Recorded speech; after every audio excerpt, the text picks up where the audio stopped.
Announcing a change too early, too late, or without channels for questions, comments, and feedback can sometimes create confusion, frustration, and resistance. In my experience, focusing on clear role-specific communication, visible leadership support, and ongoing feedback loops helps overcome these challenges and ensures employees understand and engage with the change.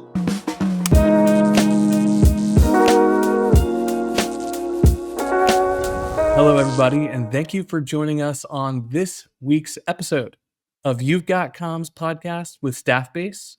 My name is Colin Sarafin. I'm an account executive here at Staffbase, based out of our New York headquarters, and I am joined by none other than Sonja Lee from our People Experience team. Sonja, I'll let you go ahead and introduce yourself. Yeah, thanks, Colin. So my name's Sonja. I have been with Staffbase for about 10 years now. Originally from Canada, now live in Germany at our headquarters there, and I am our global human resources information systems analyst, which is a fancy way of saying I manage all of our HR technology at the company. Yeah, I've been loving it, and I'm happy to be here and share my experience and yeah, how internal communications has played a critical role in a lot of deployments and success for all of our HR technology. Awesome. Thank you, Sonja. And I can speak from an end user experience. Our HR tech works great, but the questions are for you. So, to kick things off, can you tell us a little bit more about your role as Global HR Information Systems Analyst? A lot of words. Can you maybe just tell us what that actually means day to day? Yeah, for sure. So as we're a global company in 3 regions right now, North America, EMEA, and APAC, as Australia and Japan. Due to the time zone differences, I focus on top operational priorities first, as maybe someone needed my expertise several hours ago to be able to perform their day-to-day tasks in our HR systems. So I work on these HRIS tickets first each morning, which fall into several categories usually, which are system errors, data updates, reporting, and integration issues. Then I go through my deadlines list for several projects that I'm usually involved with cross-functionally, such as right now, it would be our global payroll project with ADP, and also configuring our HRIS Workday for upcoming third merit cycle, which is for our annual compensation review, as well as building and testing continuous improvements in our HR systems on a day-to-day basis, trying to automate and simplify things to the extent possible. So, it sounds like you've got plenty to keep you busy. Yeah, definitely. Okay. Okay. Maybe what's something that people don't often realize about what goes into managing HR technology and system rollouts? Yeah, for sure. So definitely having a solid communication strategy and top-down buy-in is everything. And the foundation for any successful rollout at a company, in my experience. You learn in business in a lot of business and HR professional courses that statistically, if you don't have full leadership, top-down buy-in for anything at the company, your idea won't thrive, it won't survive. So initiatives that start from the bottom up often lose momentum if they're not reinforced from the top, and why executive sponsorship and strategic communications from leaders first about new things at the company is so important.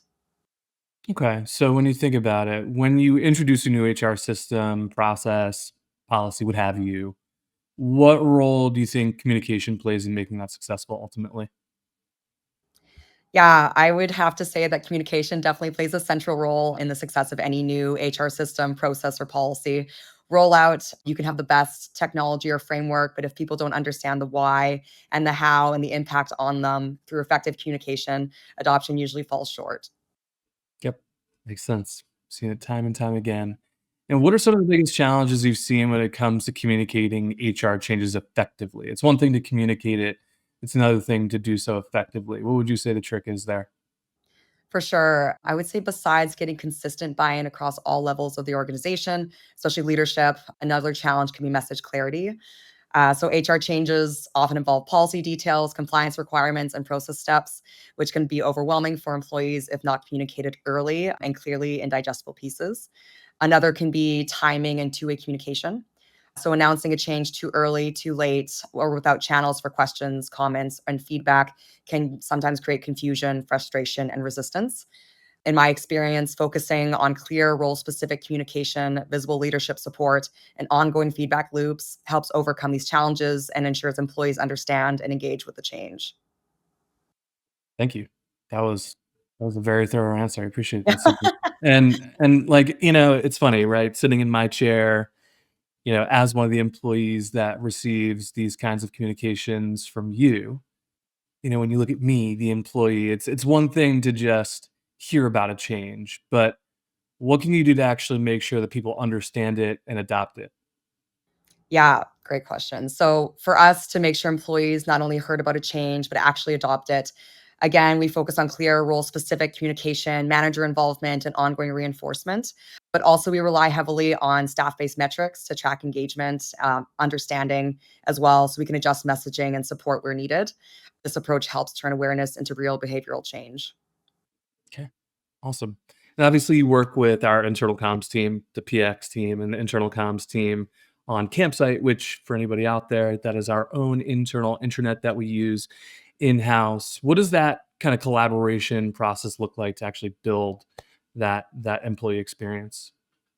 It's great. I would say, like, not having it to having a team of internal communications experts makes everything so much easier, and you can just rely on their expertise. That change will be a lot more effective, and essentially, they help us create communications that are most engaging to certain audiences. I can just rely on their expert guidance and get what's needed for them and the rollout post for Campsite and forget about the rest. Nice. And how do you decide who communicates what and through which channel? Yeah, so it really depends on the role of an audience, I would say. If it's a small change in our HR systems that doesn't actually require action from anyone and it's pretty intuitive to adopt, even without company wide training or communications about it, I usually just make a short post on Campsite that hits people's emails, phones, and our Slack channel right away. But if it's a feature that requires action, more training, and or it's a bit complicated, we usually ask our internal communications team for the best communication strategy. An executive sponsor is usually involved to mention the change first to leaders and HR business partners. Then we might roll out to them first, then to employees and contingent workers, such as contractors, after as needed. For bigger rollouts like this, we usually make multiple Campsite posts in stages with a comment section and ensure to respond to any comments and feedback as soon as possible so participants can feel supported. We also make Slack help channels for all the different roles involved. So one could be for the managers and HR business partners on their roles for the new feature. And then we also make a public help Slack channel for any staff member to join and ask questions where needed, as needed. Awesome. Thanks. And again, I've seen those pages. I really appreciate all the support. And we are coming up on just our last couple of questions, Sonia. So, last two. So, can you share an example of an HR rollout that went well and what made the communication work specifically for that project? Yeah, for sure. Definitely one comes to mind immediately when you say that. So it was our second merit cycle last year in our HRIS Workday. It was a rework of our first one. And this time we had new participants, including new managers and HR business partners who weren't even there for the first one or process for it. So we knew strategic sound communication and clarity would be key. We took the time to really listen to feedback from the first cycle and acted on it. That meant simplifying the process wherever possible, streamlining steps without losing quality, and shortening our training videos to make them more digestible but still comprehensive enough to set everyone up for success. What really made the communication work was how we kept it continuous and two-way.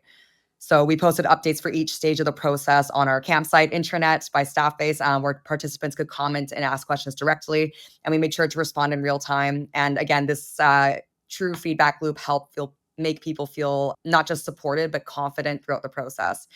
And they also become advocates for the process as well, and they're excited for it. And so that top down excitement and advocacy to the employees, then the employees start feeling like this is a great opportunity, this is a great process. I feel thankful as well.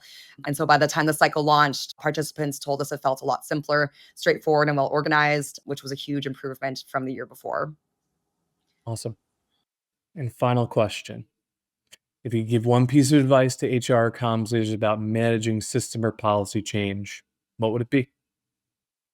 Yeah, if I could give one piece of advice for that, it would definitely be having, and I think I'm a bit spoiled working for an internal communications company, but honestly, just from the other companies I've been with before, including with government and other tech companies in North America, having a solid internal communication strategy is what truly makes or breaks a change, especially after seeing the success it's brought us at Staffbase.